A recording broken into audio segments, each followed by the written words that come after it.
এখন সামনে দেখবেন মাহে রমাদান আসতেছে, সিন্ডিকেট বাড়বে, সবকিছু মজুদ করবে। রমাদানটা আসলে সাহাবায়ে কেরামদের যুগে ছিল কমিয়ে দিত, দাম যা ছিল 2 দিরহাম হলো ওটাকে 1 দিরহাম করতো। এখন হলো মনে করেন 5 টাকার জিনিস দেখবেন 50 টাকা দিয়ে কিনতে হবে। আসতেছে, সামনে আসতেছে, টেনশন নিয়ে না। আল হক মুরুন, হক কথা তিতা। নিসফু শাবান চলতেছে, সুবহানাল্লাহ। আমার নবী বলেন এই শাবান আমার মাস, আর সামনে আসতেছে রমাদান, আল্লাহর মাস। কার মাস আসতেছে সামনে? আর এখন কার মাস চলতেছে? নবীজির মাস। কার মাস? সাল্লাল্লাহু তাআলা আলাইহি ওয়াসাল্লাম। সুবহানাল্লাহ পড়েন না? হযরত আবু বকর, ওমর, ওসমান, হায়দার, 1,24,000 মতান্তর 2,36,000 সাহাবায়ে রাসূল দুনিয়াতে এসেছিলেন। কেউ কোনো মঙ্গল গ্রহ থেকে আসেন, এই দুনিয়ার বাসিন্দা ছিলেন। আওয়াজ দিতে হবে, ঠিক কিনা বলেন? আচ্ছা, এই দুনিয়ার যে বাসিন্দা ছিলেন তেনারা কাফের আজম থেকে ফারুক আজম ওমর ইবনুল খাত্তাবও হয়েছে। সুবহানাল্লাহ। এত আদলে ইনসাফ করতেন হযরত ওমর তেনার শাসন আমলে। কেউ যদি গোশত একদিন কিনলো, মনে করেন আজকে গোশতের দোকান থেকে গোশত কিনছে, পরের দিন যদি কিনতে যাইতো হযরত ওমর ট্যাক্স বসায় দিত। হ্যাঁ, বান্দা খাওয়ার জন্য খাবার পায় না, তুমি গোশত 2 বেলা খাইতেছো, তার ট্যাক্স দাও, তার কর পরিশোধ করার বাধ্য করো, দেখে তো কর পরিশোধ করতে পরের দিন। সুবহানাল্লাহ। আমাদের এখন হলো মন্ত্রী যদি হয় কোন রকম, সব সন্তানরা পড়াশোনার জন্য আমেরিকা। ভালো মতো শুনে, একদিন মদিনার মধ্যে বাজার বসেছে, এক ঘোড়া বিক্রেতা আসছে, ওমর আমিরুল মুমিনিন তখন 24 লক্ষ মোরাব্বা মিলের হুকমারান, তিনি মালিক। সুবহানাল্লাহ। সেই ওমরের কথা বলছি যে রোম সালতানাতের কাছে চিঠি লিখে বলতো, আমি ওমর ইবনুল খাত্তাব গোলামে মুস্তাফা, আমি তেনার বান্দা, আল্লাহর বান্দা। আমি ওমর কারো কাছে আরজি মিন্নতি করি না, আমি হুকুম দেই। সুবহানাল্লাহ বলে। আমি ওমর হুকুম দেই, হয়লে আমার সাথে যুদ্ধ করো, নাহলে কলমা পড়ো। কলমা পড়লে আমি আর মুসলমান হয়ে মুসলমানের উপর জুলুম করে না। সুবহানাল্লাহ। বলে আমি হুকুম দিচ্ছি, তলবার নাও, যুদ্ধ করো, নাহলে কালমা পড়ো। তখন বলতেছে কালমা পড়বো না, যুদ্ধ করবো ওমরের সাথে। মাথা খারাপ হইছে। সুবহানাল্লাহ। আরো জোরে পড়েন না সুবহানাল্লাহ বলেন না? সে ওমরের কথা বলছি যাকে দেখলে শয়তান 40 দিন পর সে রাস্তা দিয়ে হাঁটতো না। 40 days later ওই রাস্তা দিয়ে, যে রাস্তা দিয়ে ওমর হেঁটে যাবেন 40 দিন পর। কয়দিন পর? আমার যুবকগুলি হযরত ওমরের সুন্নতে যাতে চলে আসে, একটু বলুক না কয়দিন পরে? 40 দিন। 40 দিন পর শয়তান সেই রাস্তা দিয়ে হাঁটে না, হযরত ওমর সেই রাস্তা দিয়ে হেঁটে যাবেন। সুবহানাল্লাহ। এই শান দিয়েছেন কে? ওমরকে। হযরত ওমরকে এই শান দিয়েছেন কে? ঘোড়া দেখলো, পছন্দ হলো। এখন ওই দোকানদারকে, যে তাজের ছিল, ব্যবসা ইহুদি ছিল, বলে ঘোড়াটা আমি পছন্দ হয়েছে, আমি একটু টেস্ট করতে পারি? আমি একটু টেস্ট করে দেখি, একটু চড়ে দেখি কেমন। বলে হ্যাঁ টেস্ট করেন, টেস্ট করে দেখেন, তারপর আমি বিক্রি করবো। বলে তারপরে কথা হলো যে যদি পছন্দ হয় তাহলে কিনবো। হযরত ওমর আমিরুল মুমিনিন টেস্ট করলো। টেস্ট করার সময় হঠাৎ করে একটু গর্ত পড়লো, ঘোড়াটা একটু দুর্বল ছিল, পরে ঘোড়ার টাকনো ছিলে গেল। ছিলে যাওয়ার পরে আসার পরে বলতেছে ঘোড়াটা তো আমার পছন্দ হয় না, এটা তো কমজোর। বলে না, এটা তো হবে না, আমি মানি না। দেখেন এখনকার বিচার, আমরা বিচার দিলে, মামলা করলে দেখা যায় তারিখ পে তারিখ, তারিখ পে তারিখ, একটা কথা আছে, তারিখের উপর তারিখ, ডেটের উপর ডেট দিতে দিতে শেষ। বেচারা যে হক ছিল, সে তার পায়ের জুতা ক্ষয় হয়ে যায়, সে আর কেস মোকদ্দমার হক পায় না, বহুত পেন্ডিং পড়ে আছে। জজ সাহেবের আদালতে যান। হযরত ওমর ইবনুল খাত্তাব সাচ্চা বান্দাদের কথা বলছি। ঘোড়া পছন্দ হয় নাই, বলতেছে এটা কামজোর, কিনবো না। এখন সে বলতেছে আমি মানি না, আমার ঘোড়া তো ভালোই ছিল, আপনি এখন ছুলে টুলে নিয়ে এসে, ঘোড়া অ্যাক্সিডেন্ট করে নিয়ে এসে বলতেছেন কিনবেন না, আমি মানি না। হযরত ওমর বলতেছে তাহলে এক কাজ করো, ওই যে কাজী শুরা রাদিয়াল্লাহু তাআলা, কাজী শুরা নামে একজন কাজী ছিলেন, তাহলে ওনার আদালতে যাও, বিচার দাও। সুবহানাল্লাহ। তিনি তখন মুসলমানদের ইমাম, সারা পৃথিবী লিড দিতেছেন। সুবহানাল্লাহ বলেন। কখনো দেখছেন মনে করেন যে আপনি আমারটা ইয়া করছেন, আমি বললাম যে জজ সাহেবের কাছে যাও, অমুকের কাছে যাও, তাহলে বিচার পাইতে পারো, এরকম কি কখনো হয়েছে? কিন্তু আমার নবীর গোলামদের শানই আলাদা। সুবহানাল্লাহ। আমার আল্লাহর খাস বান্দাদের শানই আলাদা, ঠিক না? লাকাদ রাদিয়াল্লাহু আনিল মুমিনিনা। খেয়াল করুন, বলে অমুক যাও, কাজী শুরার কাছে যায় নালিশ দাও। গেছে, গিয়ে ওই ইহুদি, সে কখনো মক্কা মদিনায় আসে নাই, প্রথমেই আসছে। হযরত ওমরের জামানায় ব্যবসা করার জন্য আসছিল, ঘোড়া বিক্রি করতে।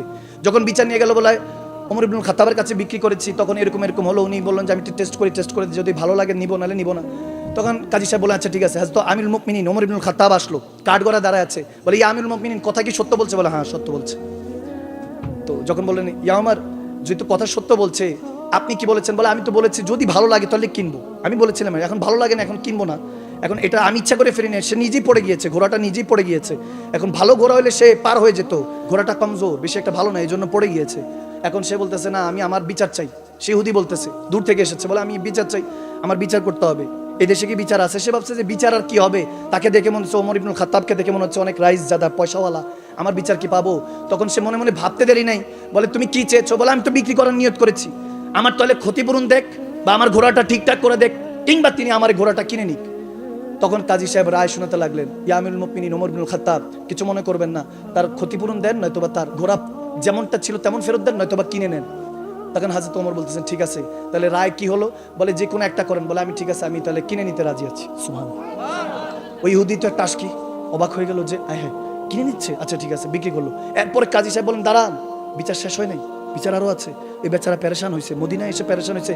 ইয়া আমার ইবনুল খাত্তাব, কিছু মনে করবেন না, সে যেহেতু পেরেশানি হয়েছে তাকে খাবারের ব্যবস্থা দিতে হবে, তাকে খাবার খাওয়ার ব্যবস্থা করতে হবে। আপনি খাবার খাওয়ার ব্যবস্থা করেন এবং তার যাতায়াতের খরচও দিতে হবে। সুবহানাল্লাহ। আমিরুল মুমিনিন, তিনি বাদশা, তেনার জামানার কথা বলছে। এখনকার আমাদের তো প্রোটোকলের শেষ নাই, সামনে পিছনে গাড়ি, আপনি আমি যেতে যাইতেছি, অ্যাম্বুলেন্স দেখি, অ্যাম্বুলেন্স দাঁড়ায় আছে কেন? মন্ত্রী সাহেবের গাড়ি যাবে, এমপি সাহেবের গাড়ি যাবে, মন্ত্রী সাহেবের গাড়ি যাবে, এই জন্য অ্যাম্বুলেন্সে টো টো চলতেছে, মৃত্যুর সাথে লড়তেছে। কেউ অসুস্থ, দেখা যায় রোড গার্ড ব্লক হয়ে থাকে। আমি আজকালকার কথা বলছি না। দেখেন কেউ কেউ বলে যে আমরা মুসলমান, হাকিকতে মুসলমান না। আমি বলি বোকা, নাদান, বুঝে না। আমাদেরকে দেখে মনে করি ইসলাম এরকম না, আমাদেরকে না। আসেন ওমর ইবনুল খাত্তাবের কাছে, আমার নবীর সাচ্চা গোলামদের কাছে আসেন। সুবহানাল্লাহ। তখন আপনাদেরকে বুঝাবো, পড়াবো হাকিকতে ইসলাম কি। কারণ এখন ডে বাই ডে প্রত্যেকদিন মাহফিল, তো প্রত্যেকদিন মাহফিল, এই জন্য মানুষেরই অবস্থা। হাকিকতে যদি ইসলামের কথা হতো, দিনের কথা হতো, এখন হাকিকতের কথা নাই, দিনের কথা নাই, সব বিল্লিসান, জুবানে জুবানে। ওমর ইবনুল খাত্তাব ডাক দিল, তাই বলে ভাই আয়, তোকে একটু খাবার দাবার ব্যবস্থা করি। খাবার দাবার ব্যবস্থা হলো। ওই ইহুদি চোখ দিয়ে পানি পড়ছে, বলে চলো আব্দুল ইবনে ওমরকে, ওনার সন্তানকে হযরত ওমর বলেন যে যাও সাহেবজাদা যাও, ওনাকে ছেড়ে দিয়ে আসো। তখন বলতেছে আমি এখন আর কোথাও যেতে চাই না, আমি এখানে থাকতে চাই। ইহুদি বলতেছে ইয়া আমিরুল মুমিনিন, আপনার পরিচয় পেয়েছি, আপনি নাকি মুসলমানদের ইমাম। আরে বাদশা যদি এরকম হয়, যিনি আপনাকে এই কালমার দাওয়াত দিয়েছে, আরে ये तो हाल था शान खिदमतगारों की, खिदमतगार खादिमদের শান বলছি। বলে খাদিমদের শান যদি এরকম হয়, সরদারে মদিনে কা আলম क्या होगा? কামলিওয়ালা নবীর শান কি? সেই নবীর কলমা পড়ে আমাকে এখনই মুসলমান বানিয়ে নেন। ওই ইহুদি চোখের পানি ছেড়ে কলমা পড়ে মুসলমান হয়ে গেল।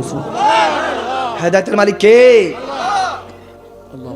ওই আদল ইনসাফ নাই, ওই আদল ইনসাফ এখন নাই বর্তমানে। এখন হলো সব টেকনোলজির জামানাতে আদল ইনসাফ এখন মনে করেন উঠেই গেছে। বলতে আমর বিন আস রাদিয়াল্লাহু তাআলা কুফার গভর্নর বানিয়েছেন হযরত ওমর, কুফার গভর্নর। এখানে আপনি আমি হয়তো বা কেউ না কেউ গভর্নর থাকার কথা। এখন খেলাফত নাই তো, গণতন্ত্র নামে ষড়যন্ত্র শিকার আমরা। আমি গণতন্ত্রকে কখনো ছোট করে কথা বলি না, তবে পলিটিক্স, আই হেট পলিটিক্স। গণতন্ত্র যেটা বর্তমানে চলছে, রাজনীতির নামে মারো কাটো, ধর্মের নামে মারো কাটো, খেলার প্লেয়ারের নামে, দলের নামে মারো কাটো, আমি এগুলোকে পছন্দ করি না। মুমিনও পছন্দ করে না, ঠিক না?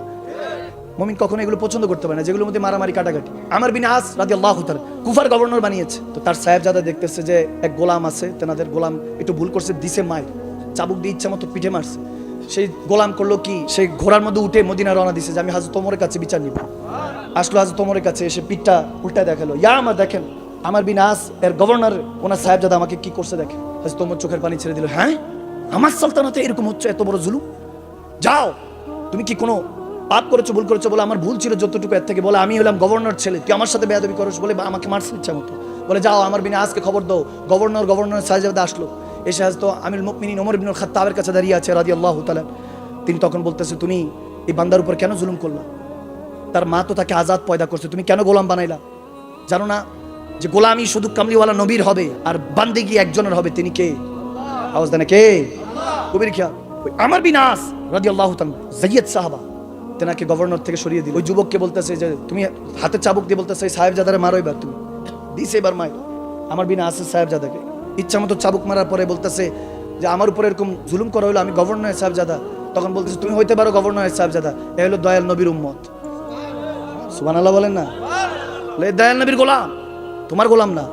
এটা বলে গভর্নর সাহেব আমর বিন আসকে দায়িত্ব দিছে যে কুফা থেকে সরিয়ে, গভর্নর থেকে সরিয়ে উটের দায়িত্ব দিছে, উট চড়াও, তুমি এটার জন্য কোনো কাবেল না। সুবহানাল্লাহ।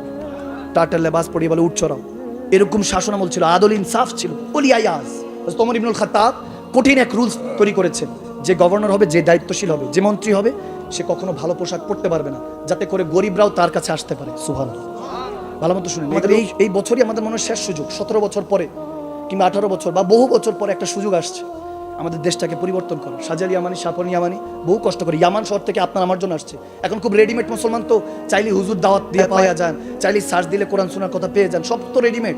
আপনার আমার কাছে তো এখন কষ্টের কিছু নাই। কষ্ট করে দিনও কায়েম করতে হয় না, যুদ্ধ করতে হয় না, রক্ত জড়াতে হয় না, আপনও দাফন করতে হয় না। এমনি ইসলাম আছে তো এই জন্য এখন খাই দেয়, ঘুমাই, কোনো খবর নাই, চোখে মুখে পানি দেন, বহুত ঘুমাইছেন।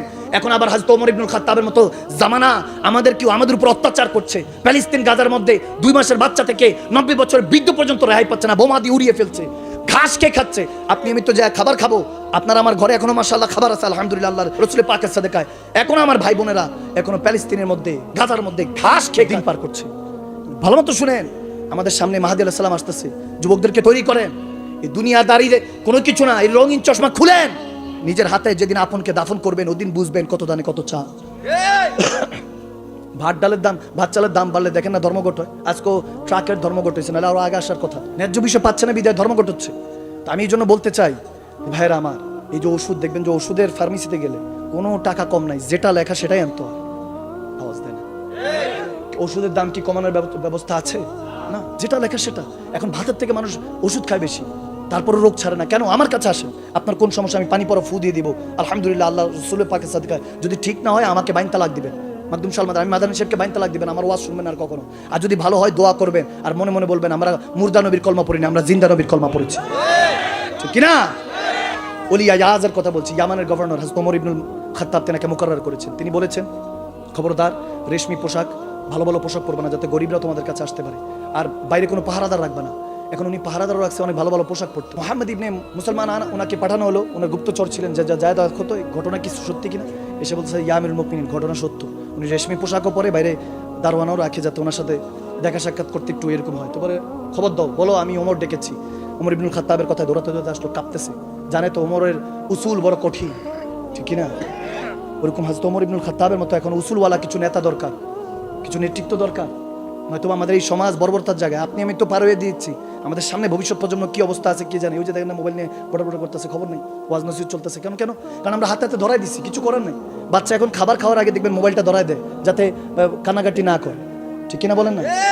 এই অবস্থা চলছে। হাসি তামাশার জায়গা বানিয়ে ফেলেছে এই কোরআন শোনার জায়গা।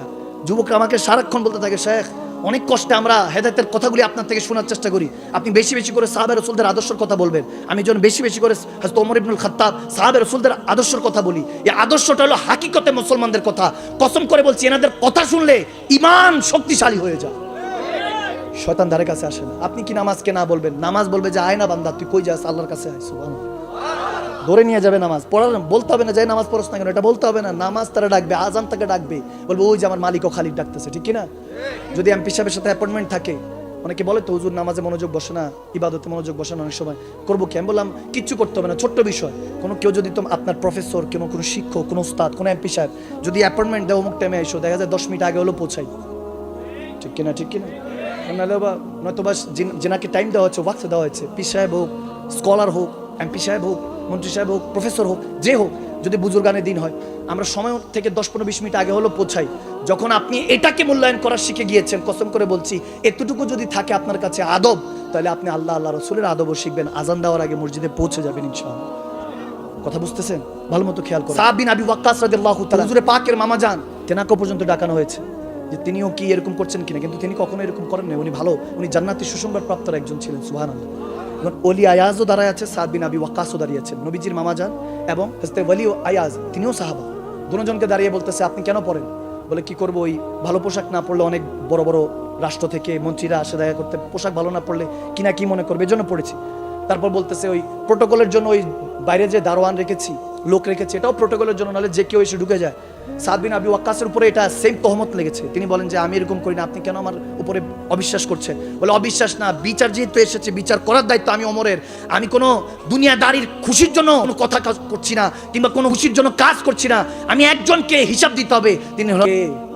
আওয়াজ দেন, কে? আল্লাহ রাসূলের কাছে আমার হিসাব দিতে হবে। আমি সেজন্য কঠিন এই নিয়ম জারি করেছি। তেনাকে বের করে আবার তেনাকে উটের চাকরি দিছে, জান আপনি উট চড়ান, আপনি গভর্নর হওয়ার দায়িত্ব রাখেন না। ওলি আয়াজকে উট চড়ানোর দায়িত্ব দিছে। সা'দ বিন আবি ওয়াক্কাস তিনি একটু নারাজ হয়েছিলেন, তেনা হাত ধরে বলতেছেন, ভাই আমার বিশ্বাস ছিল আপনি এরকম করতে পারেন না, কিন্তু যেহেতু তহমত এসেছে, আপনার উপর তহমত লেগেছে, এই জন্য আমি জাস্টিফাই করলাম। আমি একটু দেখে শুনে ভেরিফিকেশন করার দরকার আছে, একটু যাচাই বাছাই দরকার আছে, এই জন্য। আর যারা তহমত লেগেছে তাদেরকে শাস্তির ব্যবস্থা করব, আপনি নারাজ হবেন না। উনি হাত ধরে বলতেছেন, চুমু খেয়ে বলতেছেন, হাতে বুচি নিয়ে বলতেছেন, আমি নারাজ হই নাই, আমি গর্ব করি আপনিও যে নবীর উম্মত, আমিও সেই নবীর উম্মত। সুবহানাল্লাহ। এনাদের ছিল অ্যাপ্রিসিয়েশন। আমরা এখন ভুল ধরা দিলে তো সব খারাপ। একজন এসে বলতেছে যে টাকা দাও, জাস্ট বলে এত বছরের সম্পর্ক শেষ করে দিলি, তোর থেকে এটা আশা করিনি, তুই অনেক বছরের বন্ধুত্ব শেষ করে দিলি এক নিমিষে। ওই বেচারা বলছে, আমি কি বললাম এমন? বলে তুই কি বলছো? বলে আমি তো, তুই যে আমার থেকে টাকা নিছিস, আমি টাকাটা চাইলাম। বলে এটার মানেই তোর সম্পর্ক শেষ। কথা বুঝেন না? মানে টাকা ধার দিয়ে বিপদে আছে, এরকম অবস্থা আছে কি নাই? আচ্ছা, যারা করজ নেয়, আমার হুজুরে পাক বলে কেউ যদি কাউকে হাওলাত দেয়, ওই টাকা যার কাছে যতক্ষণ আছে দিতে না পারলেও টেনশন নিও না, তার যত সগীরা গুনাহ হইতেছে ধারওয়ালার কাছে ধার দেওয়ার কারণে তাই সে এখন ফেরত দেয়নি, কিন্তু আমার নবী বলতেছেন তাহলে তোমার সমস্ত সগীরা গুনাহগুলি আল্লাহ মাফ করতে থাকবে। সুবহানাল্লাহ। বলে টাকাটা বেশি দেওয়ার দরকার নেই, শাস্তি দিয়ে দিবে, যদি মুমিন হয় দিয়ে দিবে, কমিন হলে তো দিবে না, ঠিক কি না? কমিন হলে তো অন্য চিন্তা করবে। আর যদি মেরে চলেও যায়, সেটা কথা আলী বলেন টেনশন নিও না, আমার নবী বলেছেন যদি কেউ টাকা ফেরতও না দেয়, তোমাকে যদি ধোকা দিয়ে বোকা বানানোর চেষ্টা করি, আসলে সে বোকা, সে আর তোমাকে হাজার চেষ্টা করলে ওই বিশ্বাস খরিদ করতে পারবে না, আল্লাহর দরবারে নাফরমান হয়ে জাহান্নামে হয়ে গেছে, ঠিক কি না? তুমি চালাক, তুমি বিশ্বাস করে যাই আল্লাযীনা আমানু, হে ঈমানদাররা, ঈমানের কথা বারবার এসেছে সূরাতুল বাকারার 3 আয়াতে, ওয়াল্লাযীনা ইউমিনুনা বিল গায়বি ওয়া ইয়াকিমুনাস সালাত ওয়া আতুজ যাকাত। আল্লাহ বলতেছেন হে ঈমানদাররা, যারা আমি আল্লাহকে দেখো নাই বিশ্বাস করেছো, তারপরে তারা নামাজ পড়েছো, যাকাত দিয়েছো, তাদের জন্য সুসংবাদ হলো আমি আল্লাহ তাদেরকে জান্নাত দেওয়ার জন্য বসে আছি। সুবহানাল্লাহ। হাকিকতের কথা বলছি, কি কষ্ট হচ্ছে আপনাদের? সাদ বিন আবি ওয়াক্কাস একজনের দৌড়ে আসছে হযরত ওমরের কাছে, বলতেছে খালিদ বিন ওয়ালিদ তো সব ফাতা পাচ্ছে, যেই দেশে যায় সেই দেশ বিজয় হয়ে যায়। সুবহানাল্লাহ। তখন হযরত ওমর বলতেছে না, খালিদ বিন ওয়ালিদের উসিলা হচ্ছে, কিন্তু খালিদ বিন ওয়ালিদ এটার মালিক না, যা কিছু বিজয় দিচ্ছেন, কে বিজয় দিচ্ছেন? নাসরুম মিনাল্লাহি ফাতুন কারীব, আল্লাহর ইচ্ছা বিজয় পাচ্ছে। এখন বলে না না, খালিদ বিন ওয়ালিদ ভালো ফাইটার, নট ডিফিটেড পারসন, এমন ফাইটার কখনো হারেন নাই, জীবনে কখনো হারের সম্মুখীন হয় নাই। সুবহানাল্লাহ বলেন না, হারের সম্মুখীন হয়নি, এরকম ডিফিটেড পারসন ছিলেন। তলোয়ার সোর্ড অফ আল্লাহ অলমাইটি বলা হতো, তেনাকে সাইফুল্লাহ, আল্লাহর তলোয়ার বলা হতো। সুবহানাল্লাহ পড়েন না? হযরত ওমর যখন দেখতে পেলেন যে সবাই তার তোয়াজ করছে, সাদ বিন আবি ওয়াক্কাসও আছে, তেনার দলে কেউ যেতে চায় না, বলে খালিদ বিন ওয়ালিদ যেই দলের জেনারেল, যেই দলের নেতা, আমি সেই দলে যাব, কারণ ওইখানে গেলেই জয় লাভ হয়। মুসলমানদের ঈমান একটু দুর্বলতা আসা শুরু হইলো। খালিদ বিন ওয়ালিদ বারবার ফাতে পাচ্ছেন দেখে হযরত ওমর ইবনুল খাত্তাব করলেন, কেউ ওনার কাছে চিঠি পাঠালো, তুমি একজন ওয়াজিরের মাধ্যমে বলে যাও চিঠিটা খালিদ বিন ওয়ালিদকে দিও, যে তেনাকে সরে যেতে বলো, এবং সাদ বিন আবি ওয়াক্কাসকে আমি গভর্নর হিসাবে, ওই জেনারেল হিসাবে নিযুক্ত করলাম, এটা বলো। আপনারা আমার কাছে যদি মন্ত্রিত্ব নিয়ে নেয়, আমরা তো ডাইরেক্ট মিছিল শুরু করবো যে না এটা মানি না, মানবো না, মানতে পারি না। এত বছর গোলামি করলাম, এখন আমাকে দল থেকে সরাই দিয়েছেন, সব বিজয় তো আমি এনে দিলাম, এরকম হয় কি হয় না? কিন্তু নবী সাচ্চা গোলামরা, সাচ্চা আমার আল্লাহর বান্দারা এরকম ছিলেন না। ভালো মতো খেয়াল করেন, চিঠিটা যখন পেলেন, খালিদ বিন ওয়ালিদ পড়ে চিঠির মধ্যে একটা চুমা দিল। সুবহানাল্লাহ বলেন না? চুমা দিয়ে বুকের মধ্যে রেখে সাদ বিন আবি ওয়াক্কাস রাদিয়াল্লাহু তাআলার কাছে বলতেছে, সব জার্নালের সবকিছু খুলে ওনার কাছে দিয়ে বলতেছে, আজকে থেকে আপনি আমাদের লিডার। সুবহানাল্লাহ। মুসলমানদের জার্নাল আপনি। বলে কেন? বলে হযরত ওমর আমাকে সরিয়ে দিয়েছেন, অনেক দায়িত্ব ছিল, আলহামদুলিল্লাহ একটু ছুটি পাইছি, আল্লাহর কাছে শুকরিয়া। সুবহানাল্লাহ। আল্লাহ, আমরা তো এখন যে কেউ মসনদে বসতে চাই, কুরসিতে বসতে চাই, আর তেনারা কুরসি যদি কেউ সরিয়ে দিতেন, যে ওনার উপরের দলের যিনি লিডার উনি সরিয়ে দিলে ওনারা আরো হাত ছেড়ে বাঁচতেন, আল্লাহর দরবারে শুকরিয়া করতেন যে বড় দায়িত্ব, ঠিক কিনা? আল্লাহ। সাদ বিন আবি ওয়াক্কাস রাদিয়াল্লাহু তাআলা, তিনি যখন ঘোরাতে দৌড়াতে ফাতা করতে করতে সামনে অগ্রসর, সামনে দেখেন সমুদ্র, দরিয়া, এখন কেমনে পাড়ি দিই? নৌকা টোকাও নাই, জাহাজ স্টিমার ওইরকম তো ওই ব্যবস্থা ছিল, বলে নৌকা নাই, জাহাজ নাই, কিভাবে পাড়ি দেই? তখন বলে খালিদ বিন ওয়ালিদ কোথায়? তেনাকে নিয়ে, তিনি এখন সাধারণ সৈন্যদের মধ্যে চলে আসছে। সুবহানাল্লাহ। এত বড় অ্যাটর্নি জেনারেল, এত বড় জেনারেল আর্মি, মুসলমানদের যে আর্মি ব্যাটল ছিল, বেশিরভাগ ফুতুহাত, বেশিরভাগ বিজয় মুসলমানদের, এই রোম সালতানাতকে যিনি ফাতা করেছেন, প্যারিস সালতানাতকে যিনি নাকানি চুবারি খাওয়াইছেন, সেই Khalid bin Walid, the sword of Allah almighty, সাইফুল্লাহর কথা বলছি, আল্লাহর তলোয়ার যেনাকে আমার হুজুর লকব দিয়েছেন। সুবহানাল্লাহ। তেনার কথা বল, তিনি সৈন্যের মধ্যে চলে গেছেন। বলে সাদ বিন আবি ওয়াক্কাস বলতে, ওনাকে একটু ডেকে আনো। আনার পর বলছে, ভাই সামনে তো নদী, কি করে পাড়ি দিই? কানে কানে একটা দোয়া শিখে দিলেন। সুবহানাল্লাহ। দোয়া শিখে দিলেন। দোয়াটা কি? বলতেছে আল্লাহর কাছে ফরিয়াদ করেন, আল্লাহ ওই আদল ইনসাফ করনেওয়ালা ওমরের উসিলায় রাস্তাটা সহজ করে দাও। জোরে পড়েন না? সুবহানাল্লাহ পড়েন না? আল্লাহু আকবার। যখন এরকম হলো, বলতেছে কি করা যায়? বলে নামেন, এখন রাস্তা তো হচ্ছে না, বলে নামেন, ঘোড়া নিয়ে নামেন। ঘোড়া নিয়ে নামলেন সাদ বিন আবি ওয়াক্কাস রাদিয়াল্লাহু তাআলা, তিনি নামলেন। এরপর খালিদ বিন ওয়ালিদও নামলেন। দেখা গেল পুরো লাশকার নামলো, নদীর উপরে এমন ভাবে পাড়ি দিয়ে ওপারে উঠলেন, একটা ফোঁটা পানিও ঘোড়ার ওই খরমের মধ্যে লাগেনি। সুবহানাল্লাহ। একজন একজনকে দেখতেছে, সব পৌঁছাই গেছে, হ্যাঁ পৌঁছে গেছে। দস্ত তো দস্ত দরিয়া ভি ছোড়া না হামনে, দস্ত তো দস্ত দরিয়া ভি না ছোড়া হামনে, বহরে জুলমাত মে ঘোড়া দৌড়া দিয়া হামনে। সুবহানাল্লাহ। আল্লামা ইকবাল বলে, রাস্তা তো রাস্তা, বলে এমন ভাবে পাড়ি দিয়েছি, মনে হইতেছে যে জমিনে যেমনে আমরা চলি, নদীর মধ্যে আমরা এমনি পাড়ি দিয়েছি। সুবহানাল্লাহ। কারামাত আউলি হাক্কুম, ওলি আল্লাহদের কারামত, সচ্চা বান্দাদের কারামত, হক এবং সত্য, কারণ তেনাদেরকে মদদ করেন কে? আওয়াজ দেন কে? রব্বে করিম। কবির খেয়াল। তিনি ওই পারে যাওয়ার পরে দেখা গিয়েছে বড় বড় রোম সালতানাতের বড় বড় বাদশারা বলতেছে, কি হবে, তোমাদের তো লস্কর কম, সংখ্যা কম, কেউ সামনে আগাচ্ছে না। সাদ বিন আবি ওয়াক্কাস নিজে ঘোড়ার পিছনে বাড়ি দিয়ে বলছে, চল আমি একাই যাব। সুবহানাল্লাহ। হাজার হাজার লাখো একাই যখন দৌড়ানি দিচ্ছেন, পরে পিছনে সব মুসলমানরা সাহস পেয়েছে, লিডার দেখে সব দৌড়ায় গেছে, ঝাঁপায় পড়ছে, ফতুহাত এসেছে, বিজয়টা দিয়েছেন কে? ইন্নামা আমালু বিনিয়াত, নিয়তের উপর বরকত রেখেছেন কে? হযরত ওমর ইবনুল খাত্তাব রাদিয়াল্লাহু তাআলা কখনো কাউকে ছাড় দেন নাই, কখনো কাউকে ছেড়ে কথা বলেন নাই। যেই এসেছে, এক ইহুদি এসেছে, ট্যাক্স দিত, বৃদ্ধ হয়ে গেছে, যখন শুনছে আর ট্যাক্স দেওয়ার তেনার অবস্থা নেই, মুসলমান তো মুসলমান, ইহুদি না সারাদেরকে, ঘরে গিয়ে দেখে যে তার খাবার দাবার কিছু নেই, যায় ওনাকে ঘোরাতে উঠায়া নিজের সাথে নিয়ে এসে বসিয়ে খাবার খাওয়াইছেন, সুবহানাল্লাহ, ভরায় দিস। তারপর ওনাকে শের খুদা আলীকে বলছেন, আপনি ওনার একটু জিম্মেদারি দেখেন, ওনার মধ্যে কি না হয়, ওনাকে একটা দোয়া শিখিয়ে দেন, কালমা পড়তে হবে না, একটা দোয়া শিখিয়ে দেন যাতে সবসময় মুসলমানদের উপরে আল্লাহ দয়া করে, সুবহানাল্লাহ। বলে এই ওজিফা সে সবসময় পড়বে, তার যত খোরাক লাগে, রিজিক লাগে, আমি ওমর ইবনুল খাত্তাব ব্যবস্থা করবো আল্লাহর রাসূলের সাদেকায়, সুবহানাল্লাহ। সে ওমর ইবনুল খাত্তাব রাদিয়াল্লাহু তাআলা, ওই শাসন নাই, ওই শাসন চলে গিয়েছে। আবু শামা ইবনে ওমর, হযরত ওমরের তৃতীয় সাহেবজাদা, দ্বিতীয় ঘরের প্রথম সাহেবজাদা, ইয়ং অবস্থা, যুবক, ভালো মতো খেয়াল করেন, ওমর ইবনুল খাত্তাব রাদিয়াল্লাহু তাআলা, আমার হুজুরে পাক আছে, নাবিজ বলে কে জানি শরাব পান করাই দিছে। নাবিজ জায়েজ ছিল, খেজুর, দুইটা খেজুরকে পানির সাথে মিশিয়ে 7-8 ঘন্টা রাখলে ওই পানিটা, ওই খেজুর সহ যদি 7-8 ঘন্টা পর কেউ খেয়ে ফেলে, এমন শক্তি আসে, ডায়াবেটিস, কোলেস্ট্রল, অ্যালার্জি, বিভিন্ন ধরনের যত দুর্বলতা সব কমে যায়। আপনি 1 সপ্তাহ ট্রাই করেন, এটাকে নাবিজ ড্রিঙ্ক বলা হয়, অর্থাৎ নবীজির ড্রিঙ্ক, নবীজির শরবত, সুবহানাল্লাহ। আমি নিজে ট্রাই করে আপনাদেরকে বলছি, দুর্বলতা লাগলে এটা পান করেন। তো নাবিজ বলে মদ পান করাই দিছে। এখন আবু শামা ইবনে ওমর, তিনি তো টাল বাহানা করতেছেন, সাহাবাদের কাছে ধরা খেয়ে গেছেন, এনে হযরত ওমর ইবনুল খাত্তাবের কাঠগড়ায় বিচার করেন। তিনি যখন বলছেন বিচার, ওনার স্ত্রী দৌড়ায় আসছে, আবু শামার আম্মা দৌড়ায় আসছে, ওনার হযরত ওমরের খাতুন এসে বলতেছে, দরকার বলে আমি পায়ে হেঁটে হজ করবো, যত কোরা আছে ওই কোরার বদলে আমি, কারণ 80 কোরা দিতে হবে, 80 দৌড়া দিতে হবে, বলে প্রত্যেক দৌড়ার জন্য আমি একটা কোরা করবো, আমি নিয়ত করছি। আমি দরকার বলে, সন্তান তো মায়া লাগতেছে, নিজের সন্তান, ছেড়ে দেন, ক্ষমা করে দেন। সবাই বলতেছে, সাহাবারা বলতেছে, থাক, অল্প বয়স, মাফ না, খবরদার, রিশতা পরে, আমার হুজুরে পাকের কানুন শরীয়ত আগে। আওয়াজ দেন, ঠিক না? তেনাদের কথা বলছি, জিনাদের কারণে আজ পর্যন্ত ইসলাম পৌঁছে গিয়েছে আপনার আমার ঘরে। এখন আর এই বলনেওয়ালা, পড়ানেওয়ালা নাই, ওয়াজ করনেওয়ালা বহুত আছে, অমুক লকব তমুক লকব বহুত আছে। ওয়াজ এখন বিল্লিসান, জুবানে জুবানে, তাসদিকু বিল কলব, অন্তর থেকে বলা আমরা ছেড়ে দিয়েছি, ভিতরে কাফের বসবাস করে। ঠোঁটের আগায় সুন্নতের কথা, আর ভিতরে কাফের বসবাস করছে আমাদের, যার কারণে কেউ হেদায়েত হচ্ছে না। কেন? কারণ বান্দাকে বুঝানোওয়ালা নাই। বুঝানোওয়ালা থাকলে কেউ ময়দান ছেড়ে পালাবে না। আমরা মুমিনের ব্যাটেল আর্মি তৈরি করছি, এই জন্য ভালো মতো খেয়াল করুন। আবু শামা ইবনে ওমর যখন এরকম বলতেছে ওমর ইবনুল খাত্তাবকে মাফ করে দেন, বলে না, কোনো মাফি চলবে না। বলতে বলতে দেখা গিয়েছে তেনার উপরে 80 দৌড়া শুরু হয়েছে, একটার পর একটা চাবুক পড়ছে। তিনি বলছে, আব্বা আমি ইচ্ছা করে খাইনি, ইহুদিদের চক্রান্ত, আমাকে নাবিজ বলে মদ পান করাই দিয়েছে। যখন দেখে 20 কোরা 30 কোরা পরার পর রক্তাক্ত, রক্ত বেরোচ্ছে, নাকে দিয়ে, কানে দিয়ে রক্ত বেরোচ্ছে। সবাই বলতেছেন, ওমর মাফ করে দেন, ইয়া আমিরুল মুমিনিন মাফ করে দেন। বলে না, কিসের মাফ, কোনো এখানে মাফি চলবে না, শরীয়ত, আমার হুজুরে পাকের শরীয়ত আগে। তোমরা ভুলে গিয়েছো, এক খাতুন, আমার কামলিওয়ালা নবী থাকা অবস্থা এক মহিলা চুরি করেছিল, আমার নবী শাস্তি দিয়েছে। কেউ একজন বারণ করতে গিয়েছে যে নারী, বলে না আমি নারী না, যদি আমার ফাতেমা সাইয়্যিদায়ে কায়নাতের কথা বলেছেন, ফাতেমাতুজ জাহরা, আমার কলিজার টুকরা ফাতেমা ভুল করলে আমি তার হাত কেটে দিতাম, সুবহানাল্লাহ। নবীজির এই কথা তোমরা স্মরণ করিয়ে দিলেন। চাবুক পড়ছে, 60টা কোরা পড়ার পর তেনার অবস্থা খারাপ।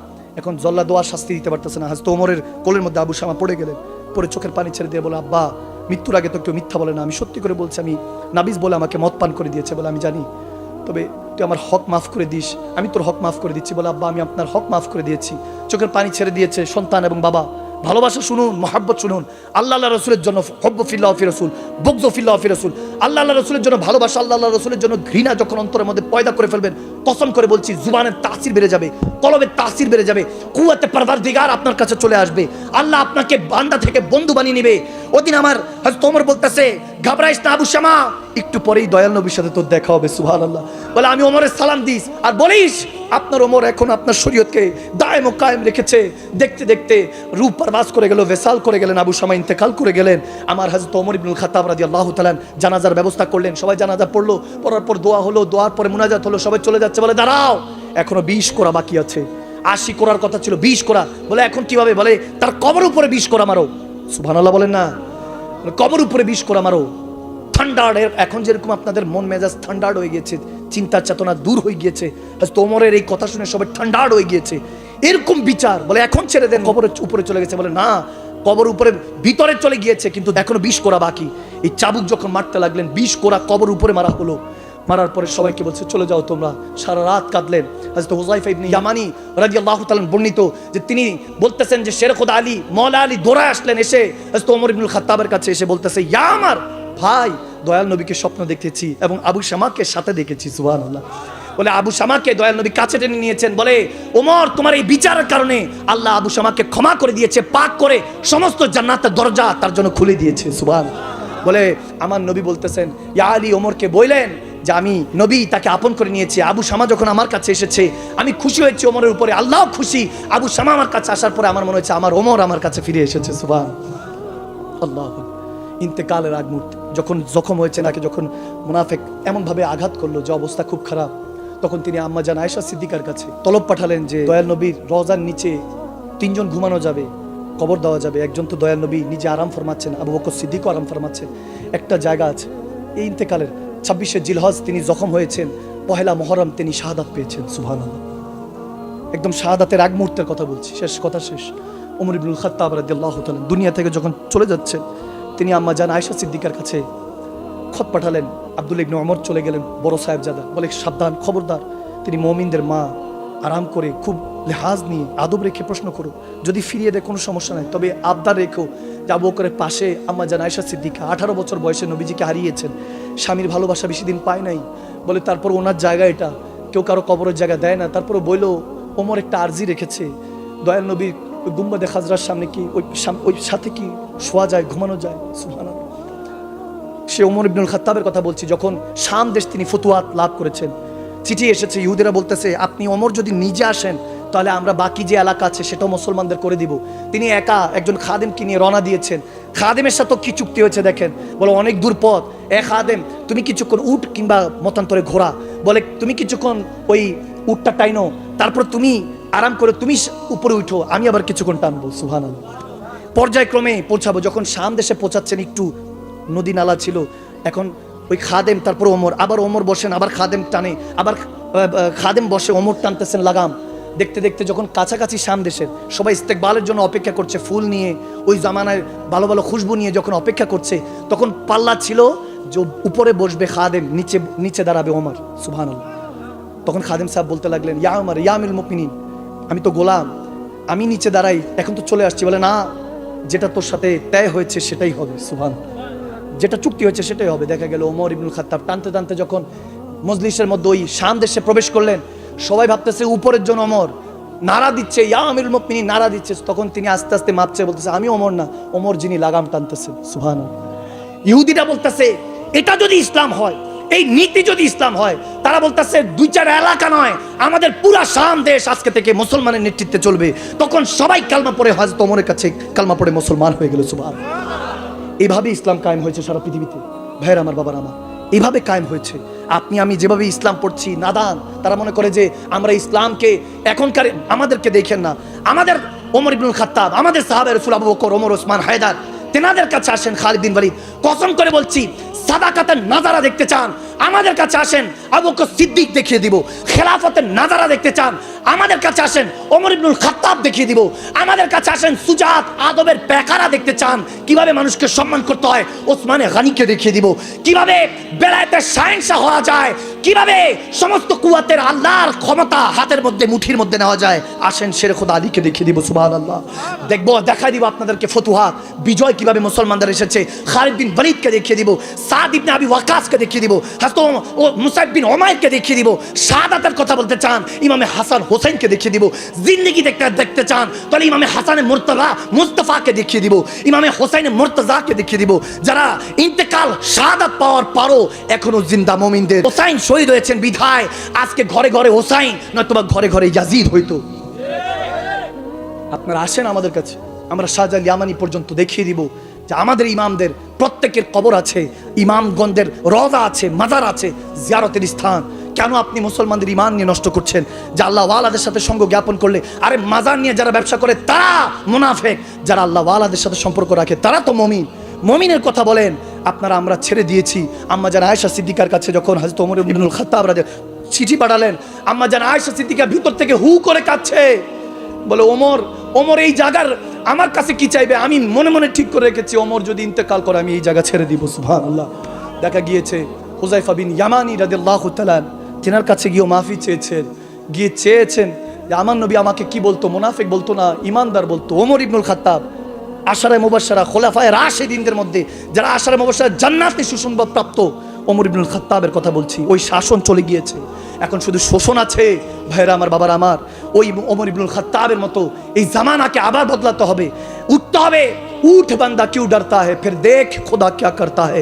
যখন আপনি এই শান নিয়ে উঠবেন, ওদিন মরাও আপনি জিন্দা থাকবেন। যখন আম্মা জান আয়েশা সিদ্দিকা হু করে কাঁদছে যে আমার ওমরকে বলে দিও যে আবু বকরের পাশে ওমরের জায়গা খালি, শেরে খোদা আলী আমার কাছে বলে গিয়েছে আবদার, তো ওমরের আগে শেরে খোদা আলী আবদার করে গিয়েছে যে আহলে বায়াতের অংশ, নামাজের অংশ, নবীজির বংশ, ওই বংশধররা আবদার করে গিয়েছে ওমরের জন্য। দেখা গিয়েছে ইন্তেকালের পরে আমার নবীর কাছে ওমরের জানাজা পড়েছিল, বলে যদি আওয়াজ আসে তাহলে ওইখানে দাফন করিস, নয়তোবা জান্নাতুল বাকি বা কোথাও দাফন করে দিস, আমি ওমর কষ্ট পাবো না। খোদার কসম, ওই দিন মক্কা মদিনার সমস্ত সাহাবারা, মুসলমানরা, মুমিনরা শুনতে পেয়েছে রোজায়ে রাসূল থেকে আওয়াজ এসেছে আমার গোলামকে, আমার ওমরকে আমার পাশে শুয়ে দাও। ওমর ইবনুল খাত্তাবের জন্য আওয়াজ এসেছে, দরজা খুলে গিয়েছে, ওই জায়গায় গিয়ে হযরত ওমরকে দয়াল নবীর কদমে শুয়ে দিয়েছেন। সুবহান। जिंदगी बख्श दी बंदगी को आबरूदी ने हक की बचा ली, वो मोहम्मद के नवाज से जिसने सजदों में गर्दन कटा ली।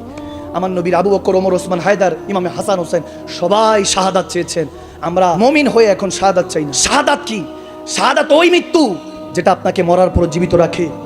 মুসলমানরা এই জীবিত থাকার জন্য শাহাদাত কামনা করতেন, যে জানে মৃত্যু তো একটা পুল, এই পারে দুনিয়া, ও পারেই মোহাম্মদ রসুল, ঠিক না?